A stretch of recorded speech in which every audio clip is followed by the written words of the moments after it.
Después de más de 80 años de espera, Bogotá finalmente está construyendo su metro.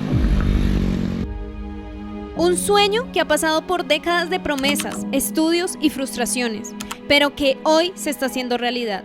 Este es el proyecto de infraestructura más ambicioso en la historia de Colombia y podría cambiar para siempre la forma en que nos movilizamos en nuestra ciudad.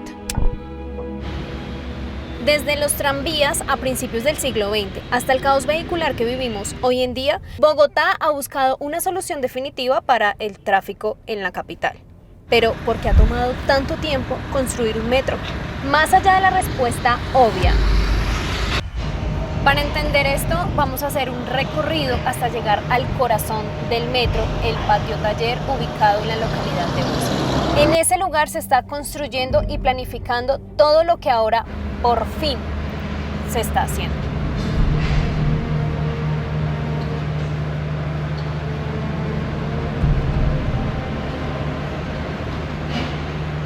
Y es que todo empieza en 1942, hace 83 años cuando surgió la idea.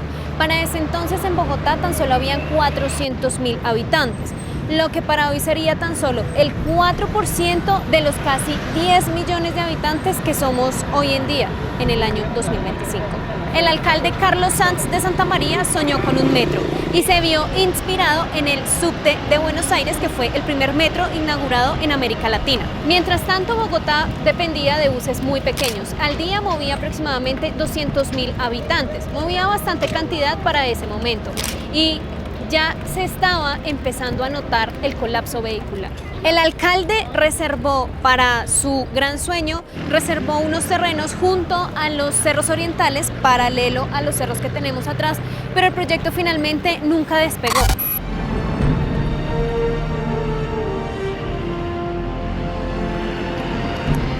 El 9 de abril de 1948, la historia del país se partió en un antes y un después, con un hecho conocido por ustedes como el Bogotazo.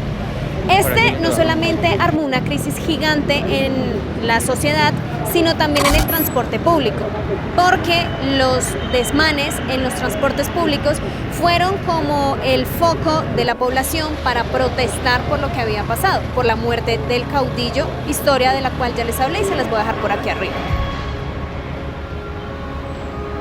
Más de la mitad de los vagones del tranvía que prestaban el servicio a toda la comunidad fueron totalmente destruidos. Y esto significó una fuerte crisis económica para poder reconstruirlos.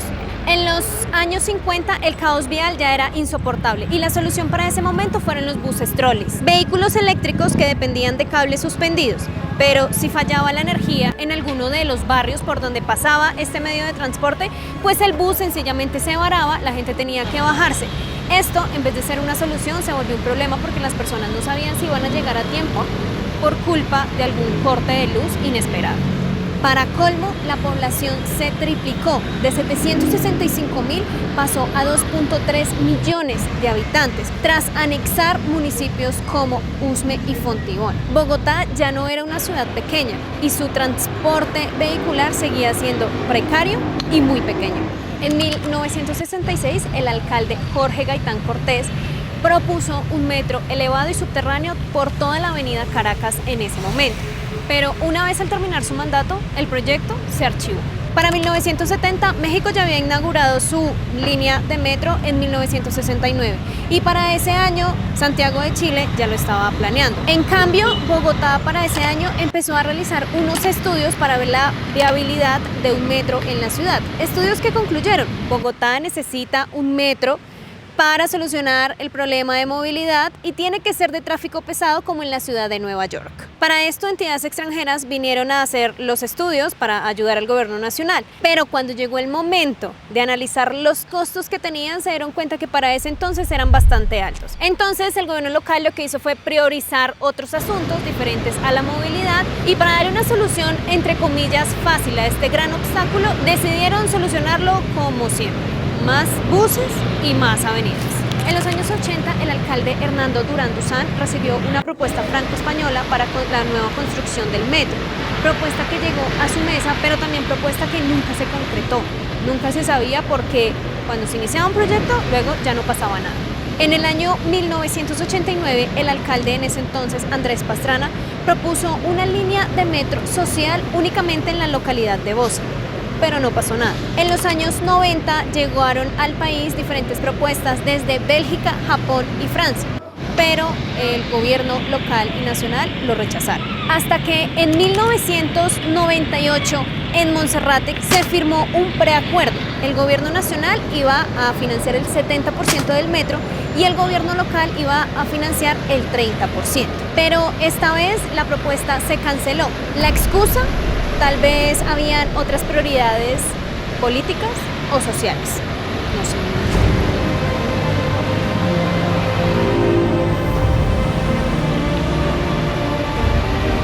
La espera terminó en el año 2019, tras décadas de fracasos, firmas en vano de contratos. Todo lo que ustedes están viendo atrás mío se empezó a construir. La línea 1 quedará elevada, recorrerá 24 kilómetros desde Bosa hasta la calle 72, con una posible ampliación hasta la calle 100. 16 estaciones y 30 trenes eléctricos, cada uno con 6 vagones, con una capacidad para mover 1.4 millones de pasajeros diarios. Todo este proyecto costará aproximadamente 14 billones de pesos y se calcula que estará listo en el año 2028.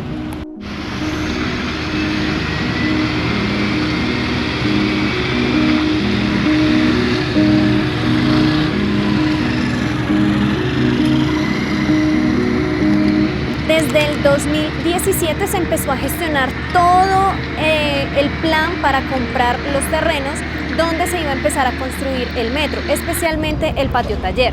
Iban donde las personas y negociaban pues sus fincas, sus viviendas, sus locales, y de esta manera pues empezaron a agilizar todo el proceso para que cuando se llegara la firma, la fecha real de construcción, pues no hubieran tantos retrasos y ya pues el gobierno local llevara un terreno adelantado.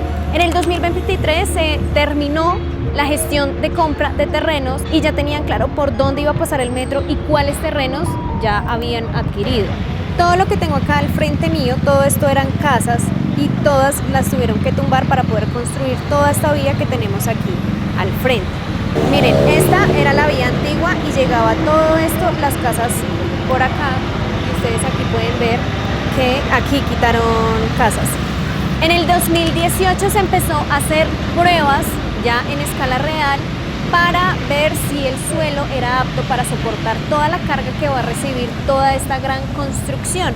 Esta prueba consistía en construir 9 pilotes de tamaño real, como estas columnas que ustedes ven ahora, con una profundidad de 56 a 73 metros de profundidad.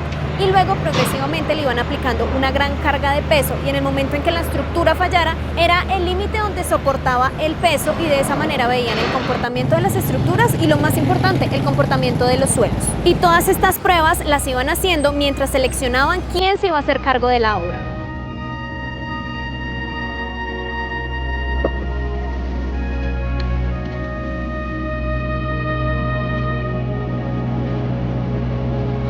El miércoles 23 de octubre del 2019 empezaron con la demolición de los predios que ya habían comprado, especialmente en este sector, en la vía Villavicencio. Aquí les voy a dejar exactamente. En este punto hay un gran debate, pero quiero que más adelante, cuando les dé mi punto de vista, ustedes me dejen el suyo y lo que piensan de acuerdo a la estructura elevada o subterránea, porque hay grandes afectaciones en cuanto a haber comprado todos esos terrenos, demoler muchísimos para poder construir este megaproyecto. Y es que uno pasa por las vías de Bogotá y observa estas columnas y a mí personalmente me da bastante emoción ver cómo avanzan de rápido. Para mí están avanzando a un ritmo muy rápido y yo creo que eso se debe a la cultura que está liderando este proyecto.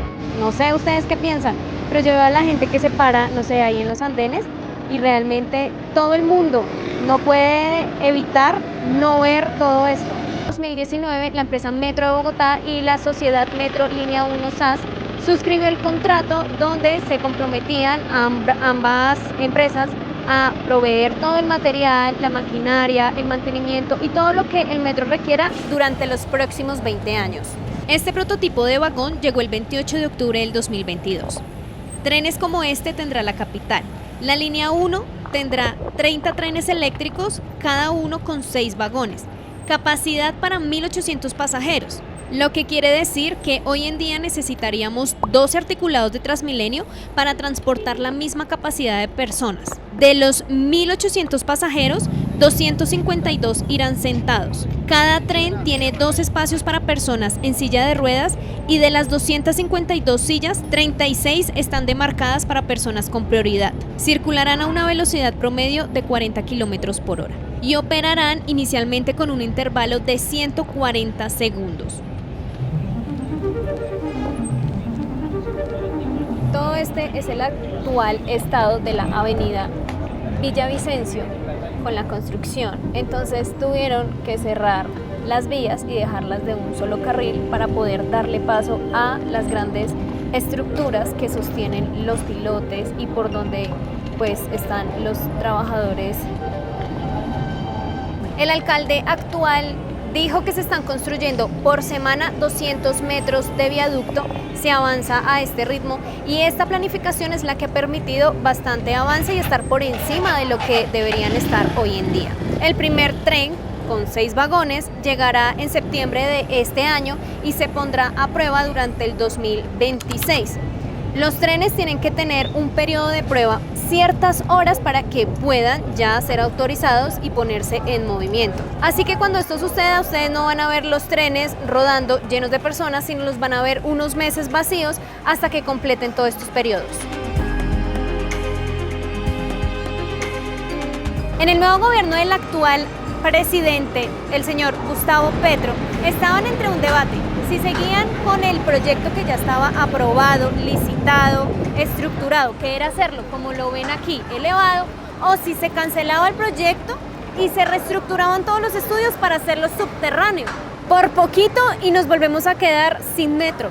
Pero aquí es donde quiero que ustedes me digan, que me dejen su punto de vista, porque sí, en cierta parte el metro subterráneo es un muy buen beneficio y quiero mostrarles lo que les voy a contar, se los quiero mostrar aquí de primera mano para que no hayan malentendidos. Me explico. El presidente llegó a decir que era mejor hacerlo subterráneo y no elevado por las graves afectaciones que iban a tener. Yo he hablado con muchas personas donde dicen si era mejor elevado o subterráneo, muchos me dicen elevado porque se ve mejor y otros subterráneos porque evitan ciertas consecuencias. Consecuencias que tuvieron que vivir bastantes empresarios, dueños de negocio, que precisamente por este lugar donde está pasando el metro, exactamente en la avenida Villavicencio, todo esto, y es muy fácil mostrárselos aquí, todo esto estaba lleno de negocios de PVC, baldosas, cosas para la casa, productos para la casa. Pasando la vía, igual todo esto era lleno de negocios, hasta el punto que muchas personas quebraron o les tocó trasladar su negocio a una nueva ubicación, pero es que las personas que estaban aquí llevaban años, más de 50 años justo en el lugar. Entonces trasladarse a un nuevo lugar era un cambio bastante fuerte para las empresas y también para la familia de estas personas. Aquí es donde digo, en cierta parte, sí es necesario el metro subterráneo, porque si lo hubieran empezado a hacer subterráneo, no estaríamos viendo la ciudad llena de construcciones en este punto, ni tampoco llena de trancones como lo vemos en este momento. Si ustedes han visto las tomas anteriores, solamente hay un solo sentido para allá y al otro lado un solo sentido hacia el otro lado, y esto genera grandes congestiones. Pero la nueva alcaldía dijo el metro se va como se fue la primera línea, pero ya se va a empezar a licitar de otra manera para que sea subterráneo, cosa que me parece espectacular que sea de esa manera para evitar todo este colapso. Y pues Bogotá no puede durar en obra años, años y más años. A mí me parece increíble ver en verdad todas esas estructuras, tener el placer de estar en este momento y poder ver por fin una mega obra. Esperemos que siga avanzando de la manera que está avanzando y que en unos meses yo pueda estar en este punto y decirles, miren, una de las estaciones del metro ya está terminada.